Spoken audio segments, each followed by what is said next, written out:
बिस्मिल्लाहिर्रहमानिर्रहीम। अस्सलाम वालेकुम व्यूवर्स। आज भी एक बहुत खूबसूरत और बहुत आसान रेसिपी आपके साथ शेयर करने लगी हूँ, जो दावतों की जान है और घर में बच्चे भी बहुत शौक़ से खाते हैं और बड़े भी बहुत शौक़ से खाते हैं। यानी कि चिकन मलाई बोटी की रेसिपी आपके साथ शेयर करने वाली हूँ।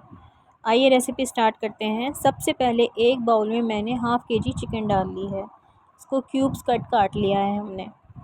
इसमें 1 चम्मच के करीब जिंजर गार्लिक पेस्ट मिला देंगे। 1 चम्मच के करीब भुना हुआ कुटा हुआ ज़ीरा डाल देंगे। आधे चम्मच के करीब गरम मसाला डालेंगे। आधा चम्मच ही काली मिर्च पाउडर डाल देंगे।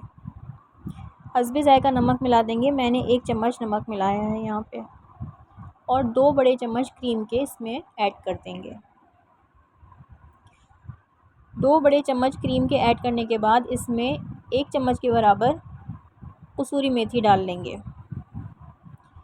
2 हरी मिर्चें रफली चॉप करके इनको डाल देंगे। इन सभी चीज़ों को अच्छी तरीके से मिक्स करेंगे। इन सब चीज़ों को इतना ज़्यादा मिक्स करेंगे कि मसाला जो है तमाम बोटियों पर कोट हो जाए। इनको अच्छा सा मिक्स करने के बाद हम तकरीबन इनको मैरिनेट करने के लिए रखेंगे 2 घंटे, या ओवरनाइट मैरिनेट करेंगे तो बहुत अच्छी सी चिकन जो है वो मैरिनेट हो जाएगी। 2 घंटे मैंने इनको फ्रिज में मैरिनेट किया था। इसके बाद मैंने इसको निकाला है। अब हम इनको दोबारा से अच्छी तरीके से मिक्स कर लेंगे।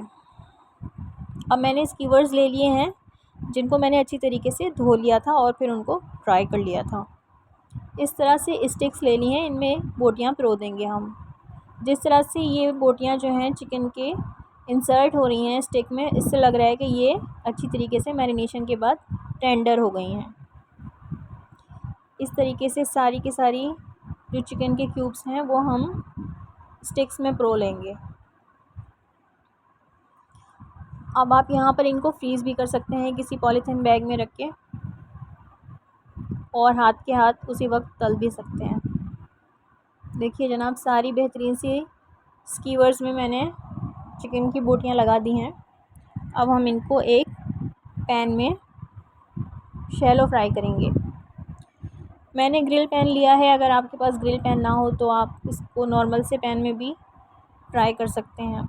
बहुत ज़्यादा ऑयल नहीं डालेंगे और पकाने का ड्यूरेशन भी बहुत ज़्यादा नहीं होगा, क्योंकि अगर हम इन्हें ज़्यादा पकाएंगे तो इनकी जूसीनेस ख़त्म हो जाएगी। ये गल तो पहले ही चुकी हैं, बस इनको थोड़ा सा और पकाना है। स्टिक्स को पैन में रखने के बाद जो हमारे बाउल में जो मसाला बच गया है वो भी मैं इन बोटियों के ऊपर कोट कर दूँगी। तकरीबन 3 या 4 मिनट के बाद मैं इनकी साइड्स चेंज कर दूँगी, ताकि दोनों तरफ से या बल्कि चारों तरफ से अच्छी तरीके से ये पक जाएँ। जब इनकी दोनों साइड्स पक जाएंगी तो इनको किनारों से भी थोड़ी देर हल्का सा खड़ा करके पका लेंगे। तकरीबन 10 मिनट हल्की आंच पे पकाने के बाद इनकी ये शक्ल है और ये बहुत अच्छी तरीके से पक गई हैं। मसाले की बहुत अच्छी खुशबू आ रही है। बहुत बेहतरीन सी एक डिश तैयार हो गई है। दावतों में रखें या घर में ही ऐसे बनाएं, सब इंजॉय करेंगे। इनकी हर साइड को मैंने उलट पलट करके अच्छी तरीके से इनको पका लिया है। इन पे बहुत खूबसूरत सा कलर आ गया है और इनकी बहुत अच्छी सी शक्ल निकल आई है। खुशबू भी बहुत अच्छी आ रही है। अब हम इन्हें डिश आउट कर लेते हैं। नरमी से सारी स्टिक्स को उठा लेंगे हम, ताकि वो जो हमारी बहुत ज़्यादा टेंडर चिकन है वो निकल ना जाए इनसे। किसी अच्छे से सर्विंग बाउल में आप इनको सर्व करें। इसको दाल चावल के साथ सर्व करें, इसको पराठे के साथ सर्व करें, इसको पूरी पराठे के साथ दें। बच्चे तो बहुत शौक़ से यूँ ही खा जाते हैं खाली। घर में सबको बहुत ज़्यादा पसंद आई थी। आप इसके साथ ग्रीन चटनी बनाएं या लाल चटनी बनाएं या रायता बनाएं। मैं आपको तोड़ के भी दिखा देती हूँ कितनी बेहतरीन सी चिकन गल गई है। देखिए जनाब, कितनी टेंडर हो गई है ये।